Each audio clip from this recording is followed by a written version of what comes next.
ngambil tuh.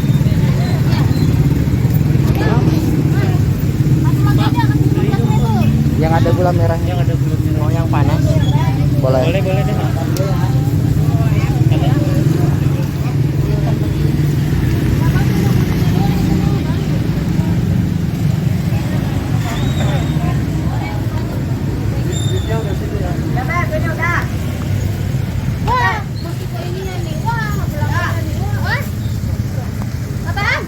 Itu udah mah.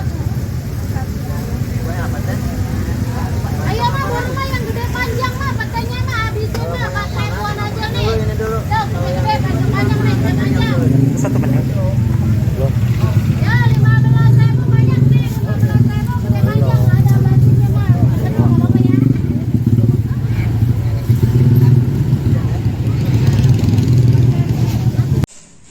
Bismillahirrahmanirrahim. Assalamualaikum warahmatullahi wabarakatuh.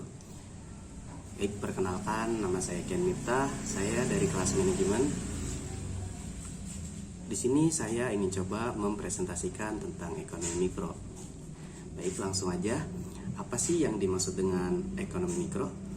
Ekonomi mikro adalah ilmu yang mempelajari implementasi insentif dan keputusan, khususnya tentang bagaimana hal itu mempengaruhi pemanfaatan distribusi sumber daya. Ekonomi mikro positif menggambarkan perilaku ekonomi dan menjelaskan apa yang diharapkan jika kondisi tertentu berubah. Secara keilmuan, ekonomi mikro dapat didefinisikan sebagai suatu ilmu ekonomi yang menganalisis, melihat proses kegiatan-kegiatan ekonomi, dan mempelajari perilaku produsen dan konsumen beserta penentuan harga pasar, jasa, dan produk, serta kuantitas faktor input yang diperjualbelikan dalam pasar. Dengan demikian, ekonomi mikro memiliki tujuan utama bagi perusahaan yaitu menganalisis pasar dan bagaimana mekanisme dalam membentuk harga yang relatif pada produk atau jasa. Baik, selanjutnya apa sih ruang lingkup ekonomi mikro? Ruang lingkup pada ekonomi mikro berikut ini diantaranya. Yang pertama ialah interaksi di pasar barang. Kedua, pasar merupakan tempat pertemuan antara permintaan dan penawaran perilaku penjual dan konsumen. Selanjutnya yang ketiga ialah interaksi di pasar faktor dan produksi. Teori nilai guna, elastisitas harga, industri, dan pasar input. Lanjut pada yang selanjutnya ialah beberapa aspek analisis dalam ekonomi mikro sendiri, diantaranya model-model pasar, industri, analisis manfaat, teori permintaan, analisis biaya dan penawaran, elastisitas teori produksi, hingga teori harga. Ekonomi mikro akan mempermudah suatu perusahaan dalam memahami perilaku, kemauan, serta kebutuhan konsumen. Baik, selanjutnya saya akan membacakan tentang ekonomi mikro menurut para ahli. Yang pertama, menurut David Ricardo berpendapat tentang ekonomi mikro bahwa ekonomi mikro adalah suatu kondisi yang mana para perilaku ekonomi sudah memiliki informasi mengenai seluk-beluk sebuah pasar. Dengan demikian, ekonomi mikro tersebut menjadi faktor penentu dari pasar ekonomi global. Beberapa ahli di bidang ilmu ekonomi pernah menjelaskan tentang pengertian ekonomi mikro, di antaranya menurut Adam Smith, ekonomi mikro adalah microeconomic is an economic subject that otherwise economically rational, yang artinya ekonomi mikro adalah subjek ekonomi yang selalu bersifat ekonomis rasional. Kemudian ada menurut David Ricardo adalah suatu kondisi yang mana para pelaku ekonomi sudah memiliki informasi mengenai seluk-beluk sebuah pasar. Dengan demikian, ekonomi mikro tersebut menjadi faktor penentu dari pasar ekonomi global. Selanjutnya ada pendapat menurut Marshall dan Vico, tingkat mobilitasnya yang sangat tinggi dalam pasar sehingga membuat para pelaku ekonomi dapat langsung beradaptasi atau menyesuaikan perubahan-perubahan yang ada dalam pasar. Menurut Sadono Sukirno menyatakan bahwa pengertian ekonomi adalah cabang dari ilmu ekonomi yang mempelajari perilaku konsumen dan perusahaan serta penentuan. Selanjutnya saya akan menjelaskan tentang batasan dari ruang lingkup ilmu ekonomi. Ruang lingkup ekonomi hanya ada dua, yaitu ruang lingkup mikro atau ekonomi mikro dan ruang lingkup makro atau ekonomi makro. Ekonomi mikro yaitu ilmu ekonomi yang mempelajari bagian kecil dari kegiatan ekonomi. Akan tetapi ekonomi mikro yaitu ekonomi yang mempelajari keseluruhan. Jadi kegiatan ekonomi mikro itu lebih kecil, sedangkan makro mencakup lebih besar, terutama dalam mekanisme produksi atau memaksimalkan kemakmuran pada rakyat. Tujuan dan manfaat dari mempelajari ekonomi mikro adalah untuk mengkaji alokasi sumber daya sehingga bisa digunakan dalam kehidupan sehari-hari, yang tujuannya untuk merumuskan alat mengatur manajemen dan mempelajari perilaku konsumen. Ekonomi mikro adalah cabang ilmu ekonomi yang mempelajari sebagian kecil dari ilmu ekonomi. Teori ekonomi mikro lebih membahas arus perekonomian yang khusus. Ekonomi ini terdiri dari 3 teori, yaitu teori harga, produksi, dan distribusi. Baik, kita akan bahas nih yang pertama, teori harga. Teori harga membahas mengenai proses pembentukan harga berdasarkan jumlah permintaan dan penawaran. Adapun yang kedua ialah teori produksi. Di sini menganalisis biaya produksi dan tingkat pencapaiannya agar mendapatkan keuntungan secara maksimal. Dan yang terakhir, teori distribusi merupakan faktor yang menentukan balas dari jasa dari seluruh faktor produksi. Baik, selanjutnya saya akan membacakan dan menjelaskan apa sih manfaat mempelajari ekonomi mikro. Baik, selanjutnya kita akan bahas apa sih yang kita dapetin dari kita belajar ekonomi mikro. Baik, yang pertama nih, ekonomi mikro pasti punya manfaat dong kalau kita belajar. Mari kita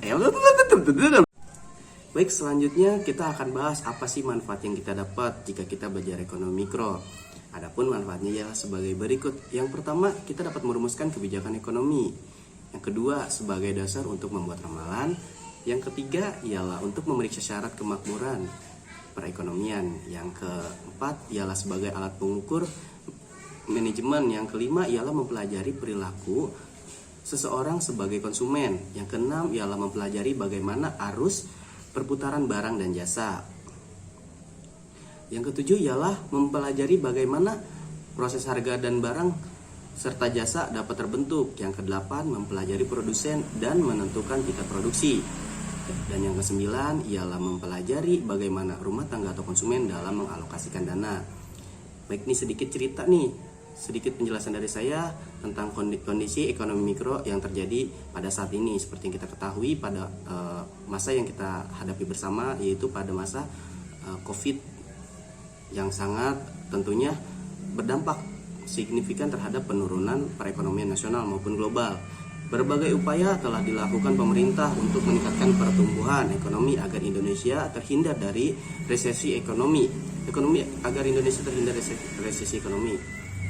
Menko Bidang Perekonomian Erlangga Hartarto mengatakan, kuartal ketiga 2020 merupakan momen penting sekaligus menantang untuk memulihkan ekonomi nasional.